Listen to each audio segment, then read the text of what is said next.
Hello there, boys and girls, and welcome to another episode of Circling the Bases, proudly a part of NBC Sports EDGE. I am your host, Colin Henderson. Joining me today, as always, Mr. Christopher Crawford. Chris, July 4th weekend just came and went. A mixed bag for us, unfortunately, here in America. How did yours go? Well, I wish I could say it went well, Colin. I really do. But, and I know you guys tune in to us to get your fantasy baseball advice, but I'm going to use the limited platform that I have to just say, I'm sick of this. I am heartbroken and sick, and the events of Highland Park have just ripped me, especially coming so close after what happened in Uvalde.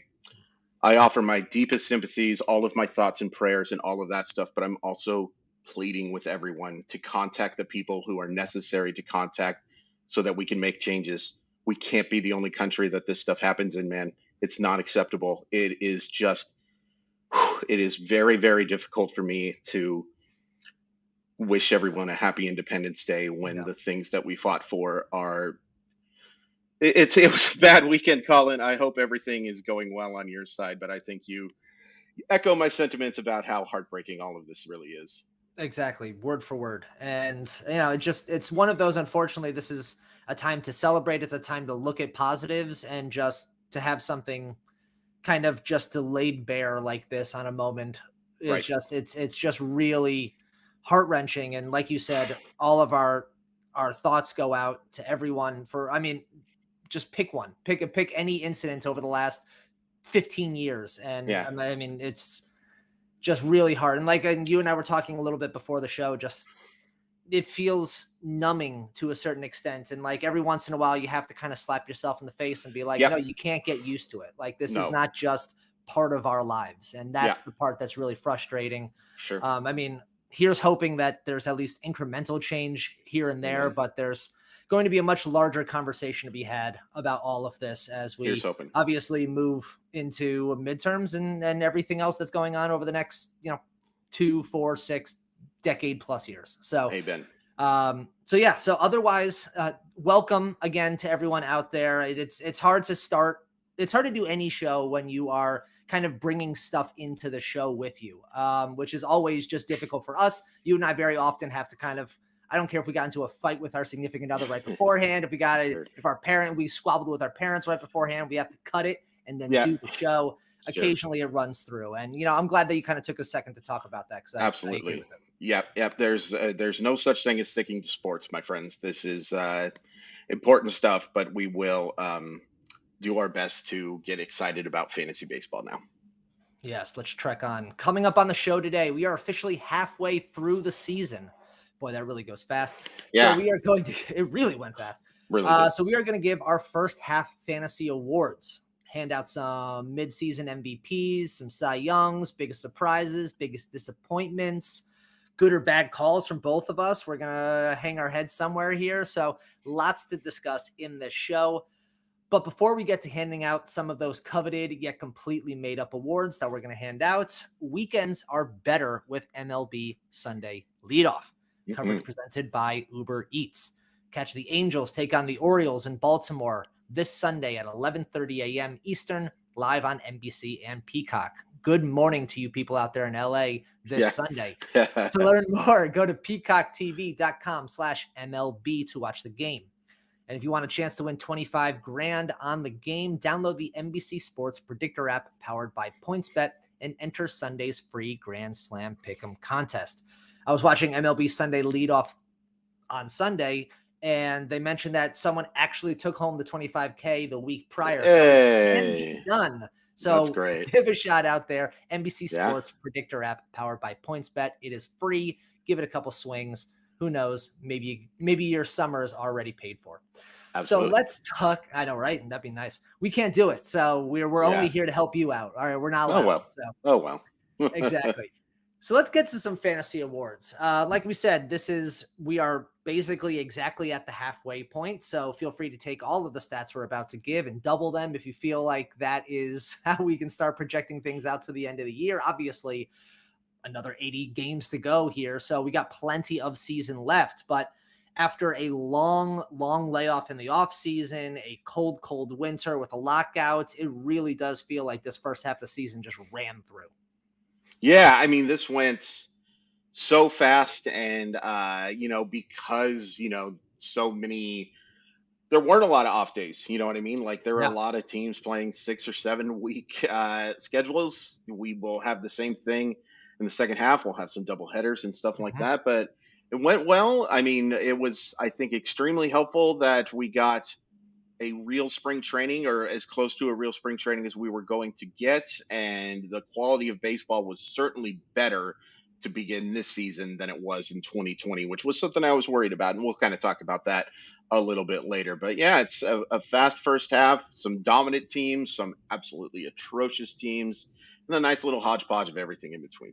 Hey, look, I got to say, for a first half of the season, this has been one of my favorites. Yeah, I bet. Yeah. I mean, when your team's on historic trends, yeah, like 5th best winning percentage through 70 games, like, and in a real good division too. It's a fun time for me as a Yankee fan and others out there. Let's talk about, let's hit over onto the fantasy diamond though. Let's talk MVP first. Chris, why don't you start us off with your first half fantasy MVP? This is really close because I think there are 3 really good candidates. You could argue there's more than 3 really good candidates. Yeah. There's some guys having some really good season. I will say that I am down to the 3 that I was down to are Paul Goldschmidt, Jose Ramirez, and Aaron Judge. And Yordan Alvarez is a very nice consolation prize behind those 3. But the reason that I'm going to go with Ramirez is because of what position he plays. Aaron Judge has been great. There are lots of great outfielders. Paul Goldschmidt has been very, very good. Yeah. There's some pretty good first basemen as well. Jose Ramirez, outside of Rafi Devers and Manny Machado for a while until that injury happened, was competing with those guys.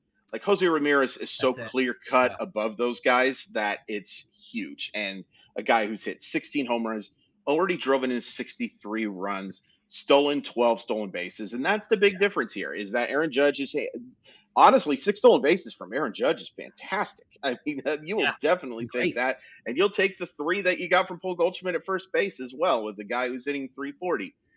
But Jose Ramirez, I think, has been the best all-around fantasy player. And, you can make an argument, too, about the fact that Aaron Judge and Paul Goldschmidt were guys that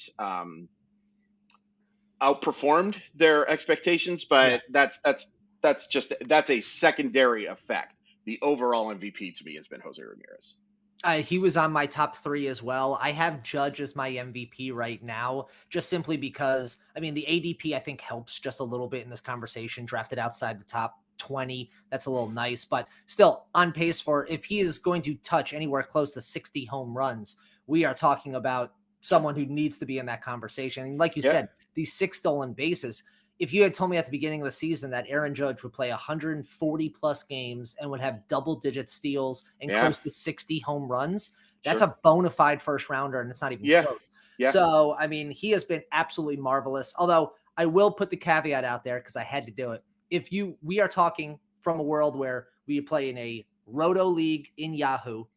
If you are playing in a league, a points league, or a league where Shohei Ohtani is the same person for both pitching and hitting. Yeah.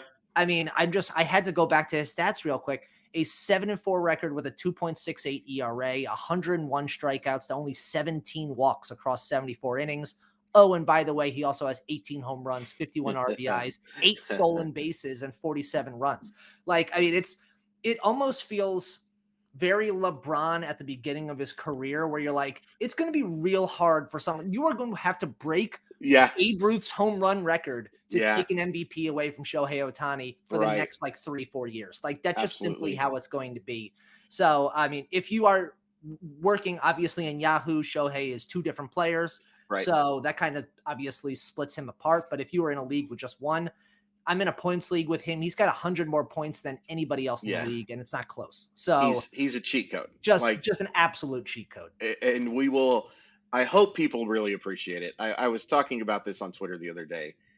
There's going to be other two-way players. I don't think we're ever going to see anything like this ever again. So please appreciate Shohei Ohtani And also, please get this guy in the playoffs because I would really like to see Shohei Ohtani and Mike Trout. Shohei Ohtani and Mike Trout in the postseason. Oh, I think that we might not see that. It's just it hurts. It hurts. Yeah, but yeah, that's a great call in points leagues. Shohei Ohtani.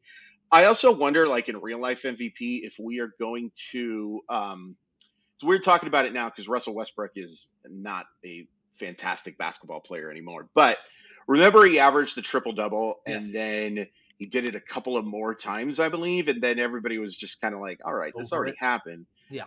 But a triple-double, as flawed as that stat can be in terms of efficiency and stuff like that, is still an incredible statistic. I hope that the voters don't say, all right, we saw him do this once before, and the team's not going to make the postseason. Do we really have to? In real life, Shohei Ohtani has to be the literal most valuable player in baseball. Yeah, and emphasis on that word valuable. Because, boy, he is literally two people. It's incredible. All right, let's talk a little Cy Young here. Who is your fantasy Cy Young for the first half of the season? This is really close, too. I think there's a big three again, and it's Shane McClanahan, Justin Verlander, and Sandy Alcantara. I'm going to go with McClanahan just because of the strikeouts. Like 133 and 98 in the third innings is just stupid. He also has the lowest ERA of those guys. He also has the lowest whip. So it actually wasn't that close. Shane McClanahan, to me, is pretty easily the Cy Young of fantasy pitchers. There's been some really good performances this year. Tony Gonsolin has a 1.54 ERA. Corbin Burns, after kind of a slow start, has been really good. Alek Manoah, even with a shaky outing in his last one against Oakland. I can't imagine how many people are frustrated by the results that happened last night, assuming that Alek Manoah is just going to dominate that terrible A's lineup. I was baffled by that. Yeah, but Shane McClanahan, 133 strikeouts and 98 in the third innings. I'm just going to repeat that again. Man, that's really impressive, and he's got to get my vote.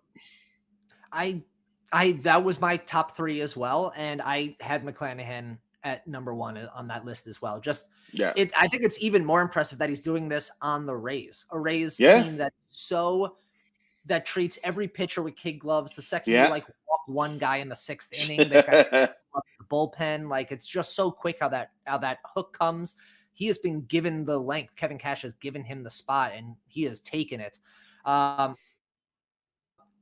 him at number two. I mean, the other night you know that you're like a millennial, someone who grew up in a day where where pitchers actually went the distance, when or older, when we had that. I think it was just the other day when Mattingly comes out in like the bottom of the ninth inning and like talks to him and gives him one more. Runners on first, second, 1-run game. The game should have already been over. They came back in the top of the ninth, and he gives them the spot. Gets the double play. He turns to Mattingly and gives the point. And I was standing up on my couch like this, like I was a Marlins fan, because that's just exciting to me. And Alcantara, the innings that he has pitched is incredible this year. Sure. And so far, as I'm speaking right now, I was just going to say, 6 2/3 with 7 strikeouts and 2 hits against the Angels right now. So just doing what Sandy does right now. Verlander has just been the idea that Verlander is where he is right now, coming off of basically not pitching at all last year, coming off of a Tommy John at his age, is just astounding, and is rewriting what we think of old pitcher Tommy John to a certain extent, because he just keeps going out there, and not only he's pitching into the 7th, 8th inning when he wants, he's getting over 100+ pitches every time. He's being efficient with them. It's just incredibly impressive for someone at 38, 39 years old, coming off of Tommy John and missing an entire year. Just give him the comeback player of the year. Just etch it in there now. I'm good with that. Really impressive stuff. Chris, I cannot imagine that you're going anywhere but one for rookie of the year for the first half. But tell me a reason why you're not going Julio. I'll tell you this, like a month ago, it wouldn't have been him. It would have been Jeremy Pena. I mean, Jeremy Pena has been fantastic. Yes, he has. There's been some good rookie performances this year. It's been nice. Bobby Witt Jr. got off to an atrocious start and has looked fantastic since then. Not talked about enough, to be completely honest, which is weird to say for a player, that was easily the highest drafted rookie. Has been really good. Who was talked up a lot in the offseason. All of a sudden it's kind of quiet. And I think that has a lot to do with 2 words, the first being Kansas and the second being city. Fair. But Julio Rodriguez is easily, this guy is going to have a 30-30 season unless something terrible goes wrong, a 30-30 season is a lock. This guy, I almost guarantee, will have a 40-40 season someday. He is that fast and that strong. I mean, just a special baseball player who has been one of the reasons that the Mariners have kind of gotten themselves back into this thing. Another has been the absolutely atrocious schedule that they've been playing as of late. But beggars can't be choosers, and I've been so impressed with what Julio Rodriguez is. All due respect to Pena, Mackenzie Gore, a bunch of rookies. Joe Ryan was excellent before his injury. It's Julio, and it's not even close. Yeah, it's Julio. Again, like you said, it's Julio, and it's not close, just simply because he's taken everybody out of the conversation. Yeah. Also, just someone else you didn't mention on that spot, Spencer Strider has just looked so good as well during the sure. You see that 102.3 mile an hour pitch that he whipped out the other day? I've seen that mustache too. Oh, that's classic. 4-2 with a 2.87 ERA, 90 strikeouts across 59 and 2/3 innings. I mean, let me ask you, that K percentage is just incredible. Let me ask you a quick question about Julio Rodriguez. Okay. The season starts tomorrow. Is he a first-round pick? Is he a first-round pick? No. I think he is, I'm gonna say no, and I'm gonna say it's entirely because he is an outfielder, where I feel like fair might slip down just a tiny bit. Sure. But, I mean, is he a top 25 player if we were to redraft now to the end of the year? Yeah. Maybe. I think Cedric Mullins got drafted around like what? He got drafted in the early 30s. Like, yeah. Could we say that? I mean, he was 30-30 last year, so I'm just trying to put it in like a verbiage of context. So yeah, we drafted him around 30-33. I think I have him here. We drafted on Yahoo Leagues. He was drafted 39th. Yeah, he does not have the pedigree and like the hype that Julio has. So bump him up at least another round. He goes in the top 3 rounds easy. Yeah, I think he's going. I personally would take him at the bottom of the first round just because I believe in the power speed combination so much. The outfield thing does hurt, but I will say this: the fact we're even talking about having that a conversation for a about 21-year-old is pretty insane. Good for you, Julio. Yeah, those stolen bases just mean that much more. Oh gosh, absolutely, 100%. In a points league, obviously, he probably falls outside the top 40 picks just because there are guys with more oomph and more power in front of them, and stolen bases being kind of devalued in points leagues. But in roto leagues, it's hard to argue against that. Yeah. Let's talk about. Let's do biggest fantasy surprise. I like doing the positives first. Let's do biggest fantasy surprise of the year before we do disappointments. Chris, Colin, before you do that first, we are on rookies, so let me bring one up here. Brian Bello for the Red Sox going to make his debut. This week. Kind of talk that up a little bit first before we move on from rookies. Sure, I'm excited to see it. He was ranked the only reason he was ranked my number 2 prospect is because I knew Nick Lodolo was coming up. By the way, Lodolo pitching very well against the Mets right now, which is good to see. A very good lineup. I like him a lot. A guy who can miss bats with 3 pitches. Tampa Bay is not the easiest landing spot for a young starting pitcher. That's a pretty talented lineup that can load up on because of the depth that they have. And like, I swear Tampa Bay has 21 bench players on their roster. Yeah. I don't know how they are able to do this mix and match so much. So I think he's going to face a lot of left-handed hitters. So that will be a tough test for him. But the swing and miss stuff is very much there. I would be adding him. This is a tough one for me to say. Like, I think he's going to get more than one start. I don't think this is just going to be a one thing. I might add him and see how he looks against Tampa Bay. If you're desperate for streaming action, take the chance because I do think he's got a great chance to miss bats. But this is a tough landing spot. This is not my favorite, but I'm really excited for Bayo in the future. Yeah, I think the biggest issue with him just for 2022 purposes is just how much run does he get at the major league level? Obviously, Chris Sale coming back soon. Again, we've seen pitchers come back and then go right on the IL and be out for the season, like we've seen with DeSclafani and like we've seen with Strasburg. And Chris Sale has had the injury issues that we have to put him in that kind of conversation. But he's coming back soon. Eovaldi coming back soon off the IL. There's going to have to be some tough decisions. Bello's going to have to impress from the jump. But if he impresses in that Tampa Bay game, there is an opportunity, I think, for him to stay in that rotation. Absolutely. And that gave me some time to actually make my decision of who I want to be my biggest surprise, or my best surprise, I should say.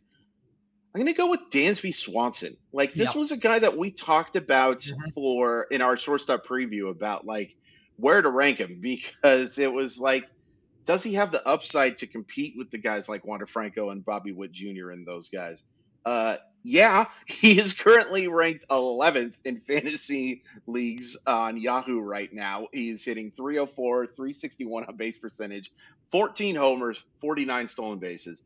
I think it's worth pointing out that this was a first overall draft pick from Vanderbilt. And it was a question of whether or not he could sustain this. And I guess we still have to have the question of whether or not he could sustain Yeah. this, because the last time I checked, there's still about 75 to 80 games left to be played.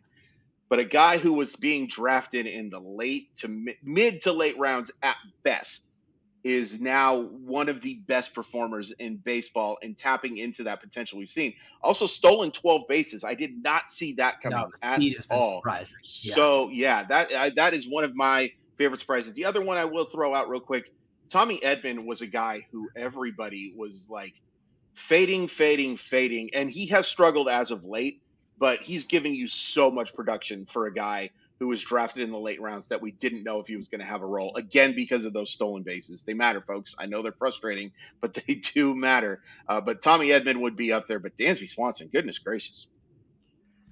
I'm pulling up his ADP now. Dansby Swanson in Yahoo Leagues 118. So Yeah. again, outside the top 10 rounds. Look, at one point at the end of, I want to say like beginning of May, mid-May, he was on both Yahoo and ESPN's most drop list. Like Oh people wow. were over him initially because he got off to a slow start. I mean, Right. unfortunately, he plays shortstop, which is a pretty deep position at this point. So I think Yeah. people were like, okay, great. I'll go grab Jeremy Pena instead and drop Dansby Swanson. And I Yeah. think that was the type of move that a lot of people were making. And anybody who did is kicking themselves right now. And anybody who was able to pick him up, if that was the case, is Sure. absolutely laughing all the way to the bank. Dansby has been excellent. And as always, that hair is phenomenal. Oh For gosh. me, best surprise, I mean, we mentioned Tony Gonsolin already, and good God, if you had Oh said at yeah, the that's a beginning of great the call. season that Tony Gonsolin would be 10-0 with a 1.54 ERA, a 0.82 whip, that's elite reliever whip. Like, that's Yeah. nonsense. Um, he is what I see 87th percentile in expected ERA, 87th percentile in expected batting average, 93rd percentile in hard hit percentage. Like, he's earning it. The only issue with him, and it's one of the things that we've kind of banged on the table a little bit so far in the last couple of weeks, is just that he's already at 81 and 2/3 innings pitched this season. His prior Right. career high was 56. So I just wonder, how does this play over the next 12, 14, 15 starts? I just Yeah. wonder a little bit about that. Obviously, the Dodgers, with Walker Buehler's injury and a little bit of a question marks in that rotation, they are clearly looking at needing him in October. I just wonder if that kind of affects fantasy managers down the stretch. But I mean, 10-0 with a 1.54 ERA. Just keep plotting that out there every single start and count it all the way to the bank. Also, along with him, CJ Cron, ADP 129 in Yahoo Leagues, and he's kind of living up to that. Yeah. 297 batting average, 20 home runs, 65 RBIs, 49 runs, and an OPS over 9. He's going to blow by his career high of 30 home runs.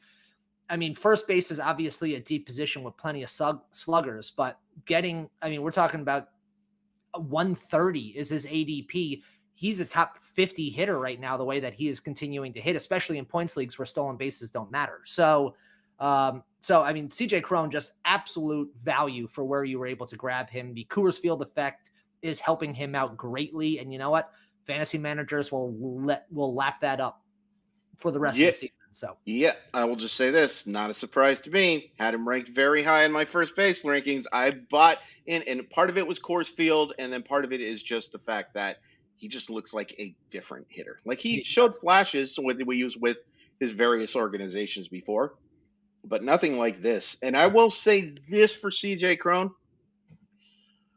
I'm a little nervous that he might change organizations, and I think he could be successful if he's in a different Fair ballpark. point. He's put up good road numbers, but especially in this year where we talked about it in the last podcast, there are just not a lot of great offensive options. If CJ Cron goes somewhere else, I think that he's the rare guy who, if he goes to a better team, his stock might actually go down. Just something to keep in mind. And then, real quick, too, another guy that I thought about, Josh Bell was a guy I think we were concerned about just because of the fact that there's nobody to drive in. But he's hit 318 with an on-base percentage right around 400, 12 homers, 47 RBIs. I also think he could be a guy who changes organization and stock way up if that does happen, because Way Josh up Bell if his stock goes. can flat out hit. But yeah, it's kind of weird. A lot of those surprises are coming from the not so hot corner. Let's talk about some of your biggest fantasy disappointments over the first half of the year. Yeah. Why don't you kick us off there? I mean, there's unfortunately a few of these guys who have just not lived up to the hype. I mean, Luis Robert was the guy who I picked to win MVP, and it hasn't really been his fault that he's fit okay, like when he's been on the field. The injuries, unfortunately, and I'm going to go ahead and not go with an injury guy here. Juan Soto, an incredibly disappointing season. But the guy I'm going to go with, and this is so subjective because it goes with your expectations and reality. It's that 500 days of summer scene where expectation and reality play next. Bo Bichette, like, he's been better as of late, and I'm super believing in him over the second half of the season. But this is not what people signed up for. A guy who was going in the top 3 picks in a lot of drafts has hit 257, 12 homers, only stolen the 5 bases, and I believe has been caught stealing 4 times. Like, that's just not going to get it done. I love Bo Bichette. The metrics suggest that he's been much better. Andrew Stoughton and I talked about it, how he's been much better than those numbers suggest. That doesn't help you if you draft him in fantasy with the top 5 pick, and he's currently ranked 122nd in Yahoo leagues. That hard to argue that that's not one of the most disappointing players in baseball. Led the league in hits last year with 191 this year so far through half the season, through exactly 80 games, 87 hits. Just for a guy who that's his calling card, is his hit tool. It just does not seem to have gotten there just yet. He's going to need a big second half of the year to make up ground for, like you said, what a lot of the draft capital that people invested in him at the beginning of the year. Right. For me, disappointments. I mentioned Cedric Mullins, like a disappointment so far. Look, the stolen bases are there with 16 of them, but only 7 home runs. This was a 30-30 guy last year. You drafted him as such, and he has not lived up to that. A lot of blue on that Baseball Savant page. The pitching trident of Lucas Giolito, Jose Barrios, and Craig Kimbrell, big issues there from all of them. All 3 of them were expected to make a big jump up this year. All 3 of them taking a big step backwards. So all of them, I mean, that's been really disappointing. Max Muncie has an ADP of 106, but he's hitting 163 on the year, 7 home runs, 23 RBIs, not a stolen base, and an OPS just barely over 6. Like, that's not what you were looking for from a guy who is in the middle of a Los Angeles Dodgers lineup, who has been really the only issue we had with him was just an injury concern coming into the year, but otherwise he has produced every single year. So that has been very surprising. But my biggest fantasy disappointment, Salvi Perez. Look, I know he is now out for 6 to 8 weeks with an injury, but before that, 211, 254, 426, 11 home runs, which is appreciated, but 34 RBIs, 25 runs, an OPS of 680. His ADP was 32. The next closest ADP was in the late 70s. Like, this was the guy that you went up to go grab at catcher. Yeah. He has not been he was not an elite catcher before he went down with an injury, and now he's going to be out 2 months. Like, this is just wildly disappointing if you bothered to spend the capital there. Wilson Contreras, on the other hand, drafted, I believe, 162 on average. Like, just to show you the absolute difference in between those 2 type of catchers right now. Yeah. I mean, it just hurts if you are a Salvi Perez owner. It just hurts. Yeah, absolutely. A couple other guys And by the way, we both faded Salvador Perez, so Yes, we're we did. smart because we didn't so much fade him as suggested that he's not worth a third round pick. Correct. It was impossible for him to replicate, and he hasn't come close to that. A couple of other outfielders that have really disappointed me. Teoscar Hernandez, also with the Blue Yeah. Jays, has not been as good as. And it's funny because we both, or at least I remember saying like the underrated Oh, for the last we 2 years. both sang that Yeah, drum. and then all of a sudden, not so much. Some of it to do with injuries, and I expect him to be better in the second half. And also Nick Castellanos, Mhm. 248, has just been a disappointment. As there's a drive into deep left field, and that'll make it a 4-0 game. I've just always wanted to do that. I know the only problem is we can't do it while talking about Castellanos. It's got to be thrown in somewhere in the Oh, middle. I And then guarantee he just hit a home run right now. did he? Guarantee it. No. I hope he Oh, did because he seems to know exactly when it's happening. oh. Um, I expect a big second half from Castellanos. I Me mean, too. he's going to need him and Teoscar and Bo Bichette. Like these guys are simply too good for them to Absolutely. be where they are right now. I'd invest in all of them if possible before your trade deadline because the second half of the year just simply has to be better than the first half. Absolutely. And just real quick on Juan Soto, that's the exact same thing. Like Yeah, he is not going to end up being the number one fantasy player in baseball. And you took him with the number one pick or the number two pick. And that's disappointing, but it's going to be fine. He is going to be a producer in the second half of the season. Like Juan Soto could be hitting negative .06, and I would still say Juan Soto is the guy that you exactly. have to have in the lineup. It's just frustrating that he plays on such a redacted show team that the RBIs are just not going to be there. By the way, Nelson Cruz pulled from the lineup before the start of the game. Wonder if that could be a little tradey weighty. So Definitely. I saw Chris Archer also get pulled before the game as Yeah, well. So, yeah. I mean, Interesting. two guys, two veteran presences who could very easily and probably almost assuredly will be on the move before the end of this month. Very well could be. Let's talk about let's give ourselves either some pats on the backs or some slaps on the wrist. Let's talk about some of our best and worst calls so far through the first half of the year. For me, I'll start off. Some of my some calls that I think I've gotten right so far. I will say hello to the Grays, Sonny and John. Sonny Gray 4-1 with a 2.47 ERA. I believed heavily in the change of scenery from going from Cincinnati to Minnesota. That has worked out very nicely for him. Lot of red on that Baseball Savant page, including an 84th percentile in expected ERA, 95th percentile in fastball spin. I mean, 77th percentile in expected slugging and batting average. Like a lot of really good stats for a guy drafted outside the top 120. The only knock against him has been 3 different short IL stints. That has been obviously the knock. That's really the only thing that has stopped him from being, I think, better well known across what he's done so far this year because he's been excellent.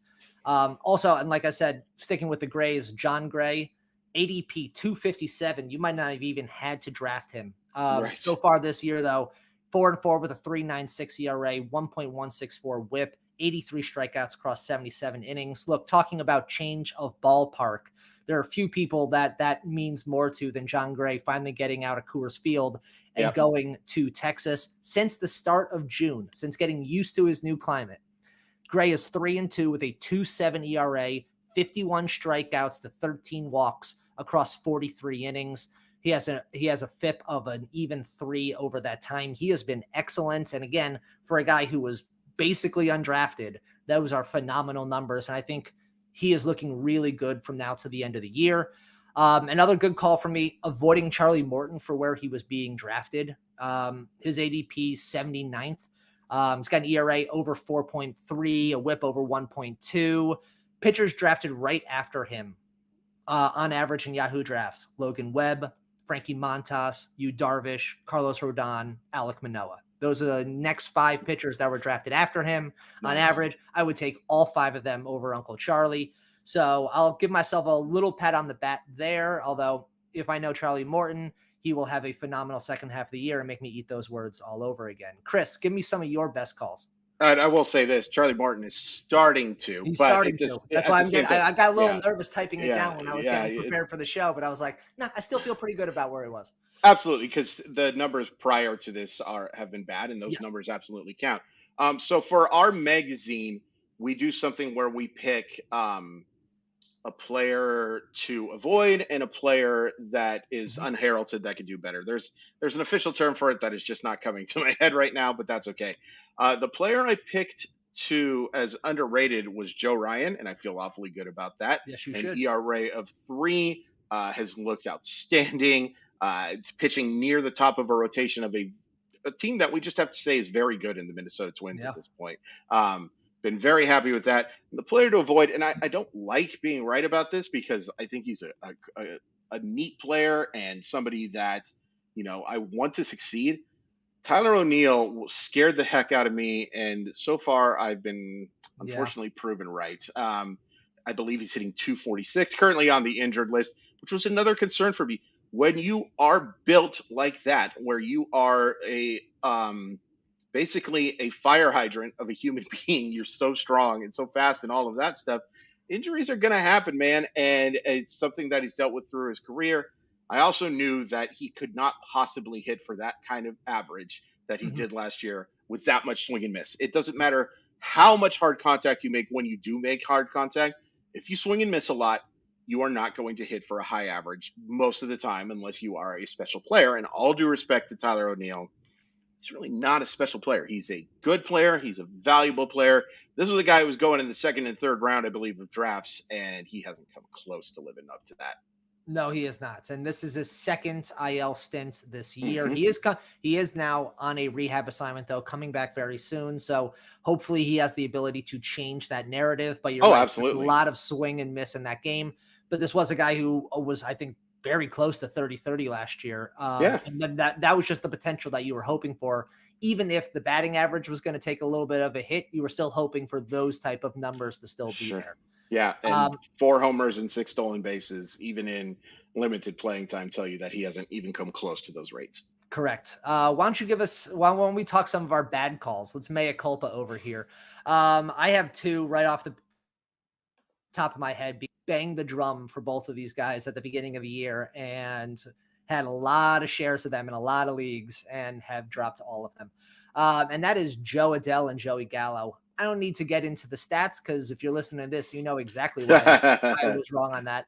Look, Joe Adell had a spring training to remember, and I was all aboard the bandwagon to say, like, this is the year he becomes like a Byron Buxton type of just being a 5-tool player. That obviously did not happen. Ward out there basically did everything that I was hoping Joe Adell was going to do, Taylor Ward. So that has been a bummer. Obviously, Adell now back in the minors. I still wonder if there's a trade chip there for him to go somewhere else and maybe hit the refresh button just simply because the Angels need to invest in the now, and I'm not sure how much longer they can wait. Sure. And then obviously Joey Gallo. Look, I thought for a full season in pinstripes with the short porch, being drafted way outside the top 150, like I felt like there was great value there. I thought even if the batting average hurt, this was still a guy that you could pretty much write in for 30 home runs. This was a guy on that Yankee team that you could write in for at least 80 RBIs. He was going to be hitting in the middle of a lineup. Everything seemed to work out in my head on that front. But boy, it does not seem like it's working out in Joey Gallo's head in New York. That this marriage just has not seemed to work out.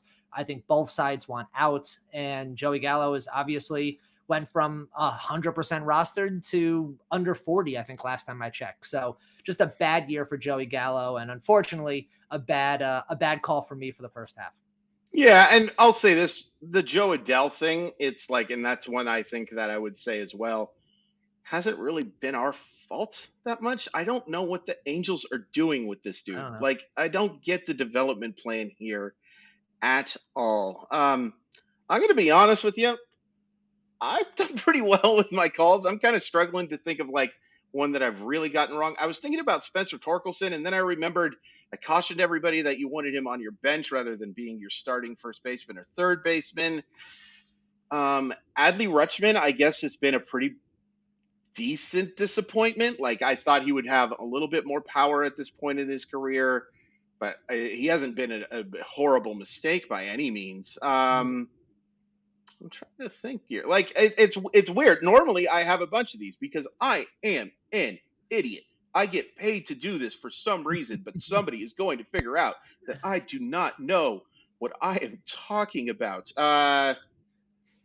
Boy, this was a All right, struggle, Colin. all right, I figured it Mr. would. Crawford over Okay, there. Like, here's another one. We talked about him here too. Tommy Edmond, I completely faded. I wanted no part of him on my rosters, and a guy that has struggled as of late, but a guy who has also ranked 29th in Yahoo leagues while having eligibility at second base, shortstop, and outfield with yeah. a 266 average and 335 on base percentage.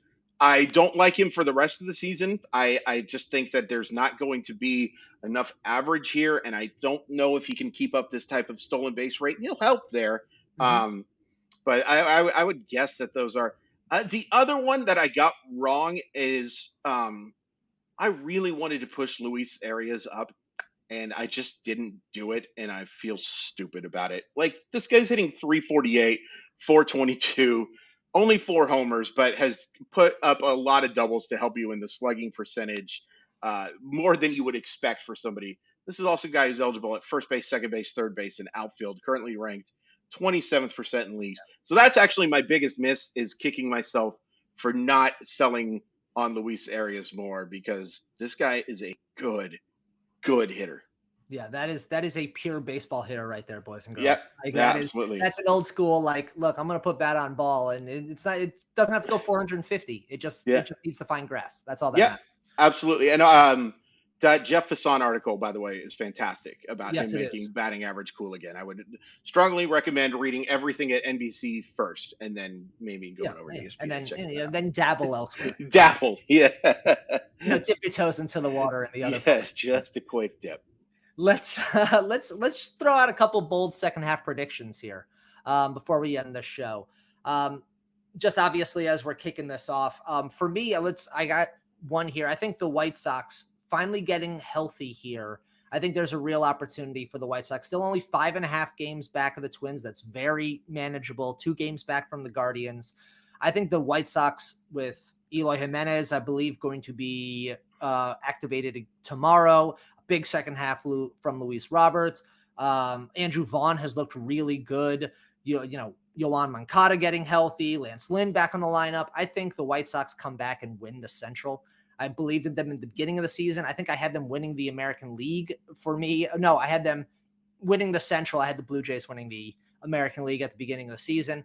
I still believe in the White Sox. The team is simply too talented to be where they are. I'm going to take them to come back and win the Central. Other bold second half prediction for me, Ryan Helsley, a top 5 closer over the second half of the year. This is a guy who the rates are just elite. Yeah, and if I will, sometimes we talk about baseball savant pages and we talk about like, oh, he's in the 72nd percentile, and we use that as a real positive. Sure. I'm going to tell you the stats that he's in the 99th percentile or higher. That's expected weighted on base average, expected ERA, expected batting average, expected slugging, K percentage, whiff percentage, chase rate, fastball velocity, and fastball spin. All of those are in the 99th or higher in the league. He's got a 0.83 ERA, a 0.64 whip. He only has 6 saves so far, but that's mainly because he was not the closer to start out the year. Giovanni Gallegos was. Since June 4th, it has pretty much been Helsley's job. Cardinals have not been giving him the opportunities of late, even though they've been winning games. I think that changes in the second half of the year. He is still available in a lot of leagues. These ratios are no joke, and I think he has the chance to be a top 5 closer rest of season. I think that's a great call. That stuff is just filthy, and I think he is the best option for a team that should be competing for a playoff spot. I'm going to say one of my biggest predictions, and it's less fantasy and more about just overall. I'm going to say the San Diego Padres missed the playoffs again, and I am just like, what is going on in the second half of this year? Unless the Padres add somewhere between 2 and 6 bats, I don't think this team is making the postseason. I also think Atlanta is going to end up winning the NL East again. I think there's going to be 4 teams from the American League East that end up making the playoffs. And if you really think about that, I know we have 1 extra playoff spot. That's insane. That's 4 insane. Teams to make the postseason. I mean, it would have happened last year. It means that I think the White Sox actually, they've been better, and I think they're getting healthier. And part of this is I just want the Twins to be good. I just love what Minnesota did in the offseason and stuff. I will also say that I think the Giants are going to be sellers, and Carlos Rodon is going to go and help somebody win a division. I don't know who, but like I think the guy that I got to do a fantasy draft with once in with Suspended Family Barbecue in a very weird story that I will never tell. Carlos Rodon, I think, will go to a contender and be a difference maker. Like that is a guy I would be looking to acquire right now because he's been good this year. I think if he gets a chance to play on a team that can score a little more runs, the Giants offense hasn't been atrocious by any means, but I think Carlos Rodon is going to have a big second half, and it's going to be for a different baseball team. I mean, even if he end up for some reason staying pat there, I mean, it's still a good pitcher spot for him. Yeah. I mean, it's nice when you kind of make a trade in fantasy that isn't contingent upon a real life trade, on the actual field. Like 100%. There are certain ones, like we're talking about, like Josh Bell here. Like if you wanted to move mountains to go grab Josh Bell, that's fine, but that's with the expectation that he's going to be wearing a different uniform in a couple weeks. Yep. Obviously that changes the conversation. Rodon has just simply been really good one way or the other. I agree with you. I think a big second half is coming. Keep in mind, he's basically still playing on a 1-year contract, prove it contract here. So like he has a financial incentive to be really, really good till the end of the year. And 100%. Then just to finish up, going back to your call, I also had 4 teams from the American League East making the postseason this year, which is nuts. And that's even more nuts considering that the Yankees are doing historical stuff and that division is still that good that that there's a real possibility that they're bringing 4 in there. That to me is just absolute nonsense. This division's been really good for a long time, but rarely has it had something historic going on top. Usually they're just punching each other in the face so much that they all end up around like 92, 93 wins and make the postseason. Right. This is one of those years where we might see 3 90+ win teams from the East, and the 4th one might be right behind that. And Baltimore has not been a cesspool either. They have not. Like they're plucky. They're really plucky. Yeah. I mean, and there's a real reason to be excited about them in the long term, other than the fact that, you look at what New York, Boston, Toronto, and Tampa Bay have, and it's hard to see them going anywhere. But Baltimore's got some really impressive young talent. That division is so much fun in a spectrum where you look at these other divisions and they're really not that much fun. Like the NL Central has been a little better than I predicted, mainly because Pittsburgh's been it's weird to say about a team that's going to lose 95 games, but 32-47 feels like they're much better than they were going to be at this point. But like everywhere else is just like a real good team and a bunch of humdrum outside of, I guess, the National League East is too. I can see 3 teams making it. Some of this depends on if Bryce Harper can be healthy, but man, the AL East, the AL East is just special. Yeah, it's funny. I was doing a thought experiment the other day of just like, what is the bizarro world of like, what if Minnesota was in the East and like Tampa Bay was in the Central? Like, what do those divisions look like? Like, I mean, Minnesota, we're talking about as a class of the Central. I'm not sure they don't crack the top 3 in the East. No. Meanwhile, whoever is 4th place in the East, I might take over just about anyone in the Central. Like, 100%. It's just amazing to think of that, just the geographical boundaries kind of almost creating a juggernaut conference, Big Ten, SEC style versus everybody else. Oh, I'd love to talk about the Big Ten if we had more time. Yeah, next week, I have absolutely no problem talking about that. For sure. But that just about finishes up our show for today. If you enjoyed the show, well, then make sure you are subscribed to wherever you listen to podcasts so you don't miss an episode in the future. And if you listen on Apple Podcasts, please be sure to rate and review us. 5 stars for our first half performance, I hope. And while you are at it, be sure to follow NBC Sports Edge on Twitter, YouTube, and Twitch to be informed of all of our live shows, Q&As, segments, articles, and more, so you can be informed and join in on all the action. You can follow me on Twitter at ColDon'tLie, and you can follow Chris at Crawford_MILB. Be sure to tune back in tomorrow as Chris invites David Roth of The Defector onto the pod, so make sure you don't miss it. So until then, stay safe out there, and as always, thanks for the listen. Dom Smith, huge second half, probably in AAA. Thanks for watching. Make sure to hit subscribe for all the latest fantasy and sports betting advice from NBC Sports Edge. And don't forget to sign up for NBC Sports Edge Plus to get the best-in-class draft guides, as well as season-long fantasy, DFS, and sports betting tools that will give you the edge.